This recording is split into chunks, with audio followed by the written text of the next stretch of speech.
ஹாட்ஸ்டாரில் heart beat series மூலியமா மக்களிடையே ரொம்பவே பிரபலமானவங்க தான் குரு லக்ஷ்மணன் அவர்கள். ஆஃபீஸ் சீரியல் பண்ணி இப்போ தூள்பெட் சீரீஸ்னு சொல்லிட்டு எல்லாம் போய்கிட்டே தான் இருக்குது. இந்த நிலையில் சமீபத்தில் ஒரு இன்டர்வியூவில் ஒரு விஷயத்தை வந்து பகிர்ந்துக்கிட்டார். அவருக்கு வந்துட்டு நிறையா எக்ஸ்ப்ளோர் பண்ண தான் பிடிக்கும் அப்படின்ற மாதிரி. இப்போ ஒரு சீரியல் அப்படின்னா தொடர்ந்து 3 வருஷம் இல்லை 5 வருஷம் வந்து நடக்கும். அதில் வந்துட்டு ஒரே கதாபாத்திரம் பண்ணுற மாதிரி தான் இருக்கும். ஸோ பர்சனலாக நான் ஃபீல் பண்ணது, நான் வந்துட்டு நிறைய எக்ஸ்ப்ளோர் பண்ண முடியாது அப்படின்ற மாதிரி எனக்கு பர்சனலாக ஃபீல் ஆச்சு. அதனால நான் சீரியல் பக்கம் போல, ஃப்யூச்சரில் போனாலும் போகலாம் அப்படின்ற மாதிரி வந்து சொல்லியிருக்காங்க. அண்ட் அது மட்டும் இல்லை, விஜய் தொலைக்காட்சியில் இப்போது நம்பர் 1 இடத்துல சிறகடிக்க ஆசை சீரியல் இருக்குது இல்லையா? இந்த சீரியலில் நடிக்கிறதுக்கு ஆடிஷனுக்கு இவருக்குமே அழைப்பு விடுக்கப்பட்டுச்சு. ஒரு மரியாதைக்காக எங்களை கூப்பிட்டாங்களேன்னு சொல்லிட்டு மரியாதைக்காக நேரில் போயிட்டு, சாரி சார் நான் இதில் வந்து கலந்துக்கல அப்படின்னு சொல்லிட்டு வந்துட்டேன். அந்த ஆடிஷனில் தான் வெற்றி வசந்தும் வந்து கலந்துக்கிட்டாரு.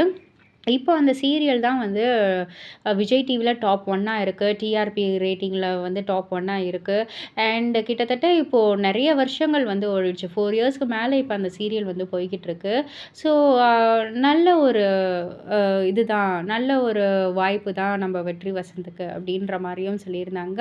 அண்ட் என்னுடைய தாட் வந்துட்டு எப்படி, ஸோ அதனால் நான் இப்படி சீரீஸ் பக்கம் வந்தேன் அப்படின்ற மாதிரி பகிர்ந்துக்கிட்டாங்க. இதை பற்றி நீங்கள் என்ன நினைக்கிறீங்க? உங்களுடைய கருத்து என்ன அப்படின்றத கீழே உள்ள கமெண்ட் பாக்ஸில் குறிப்பிட்டு சொல்லுங்கள். மறக்காமல் சேனலில் சப்ஸ்கிரைப் பண்ணி பக்கத்தில் உள்ள பெல் ஐக்கானை கிளிக் பண்ணிவிடுங்க.